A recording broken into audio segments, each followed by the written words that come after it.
Welcome to the deep dive. We're jumping into the really specific science of gut health today. You sent us sources covering, well, everything from pretty dense clinical reviews on probiotics to the marketing for these new anti-bloating formulas. So our mission is clear.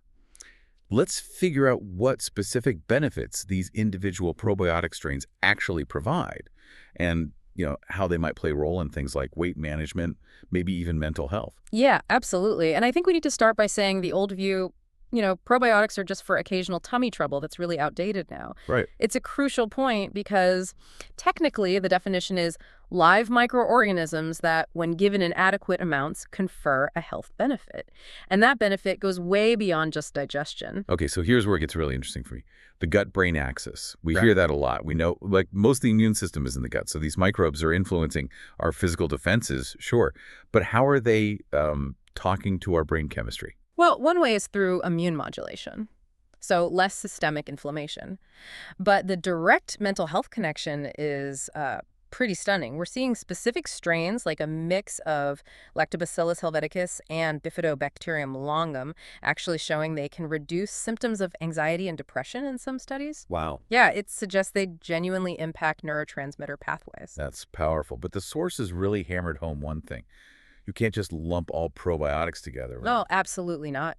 Efficacy is intensely strain-specific. That's key. If one strain helps your immune system, you absolutely cannot assume some other strain in a different bottle will help with, say, metabolic control. Got it. Specificity. And that specificity is exactly why we're now seeing supplements aiming at these really complex issues, like weight management. Okay, so let's pivot to that metabolic frontier then.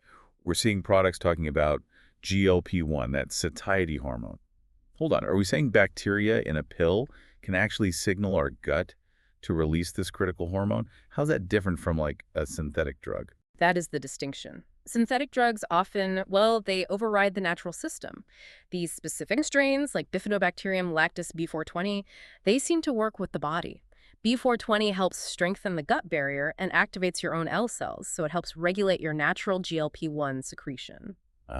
So it's about helping restore the body's own function, which sounds really important when you think about that rebound problem people face coming off synthetic GLP-1 drugs. Precisely. Stopping those abruptly can trigger awful revenge cravings because your natural appetite signals have been suppressed. And worse, the sources point to a physical issue, that rebound weight gain. It's often nasty visceral fat, and it seems driven by inflammation-specific cytokines like TNF-alpha and IL-6 surge. Oof. So what supporting ingredients are showing up in these formulas to maybe counter that inflammation or metabolic disruption? Yeah, good question. They often pair the probiotic with things like Moro red orange extract. It's got anthocyanins that seem to activate AMPK. Think of it as the cell's metabolic master switch. Tells it whether to store energy or burn fat. Plus, you often see chromium picolinate added. That helps with insulin sensitivity, using carbs better. Okay, moving from those complex hormones to something maybe more immediate, bloating. Let's talk about those popular debloating formulas. They look like a kind of enzyme toolkit. They really are. The better ones use a mix of digestive enzymes, not just one. Things like amylase for starches, protease for proteins, maybe bromelain for harder to digest bits like gluten or dairy residues. The idea is to break down food properly before it can sit there and ferment, causing gas. And usually paired with natural anti-inflammatories, too. I saw ginger, turmeric. Exactly. High concentration ginger, turmeric, fennel seed. These herbs help soothe the gut lining that might get irritated by that fermentation. It's a dual approach. Tackle the undigested food and the resulting inflammation. And delivery is changing, too, right? It's not just capsules anymore. Yeah, they're getting clever, focusing on speed and maybe precision. We saw things like dissolvable strips. Some use mulberry leaf, supposedly to help blood sugar after meals. And even oral sprays with bitter compounds like gentian root or dandelion. The idea is those bitters stimulate your digestive juices before you even eat, kind of priming the pump. Interesting.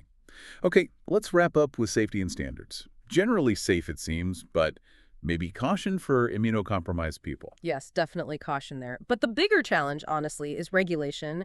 In the U.S., probiotics are dietary supplements, so they don't usually need the rigorous pre-market approval drugs do.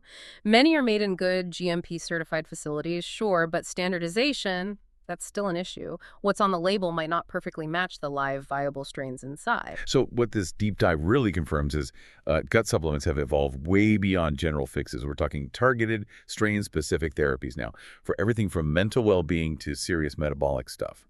But specificity and context are absolutely critical, especially with that regulatory landscape. Totally.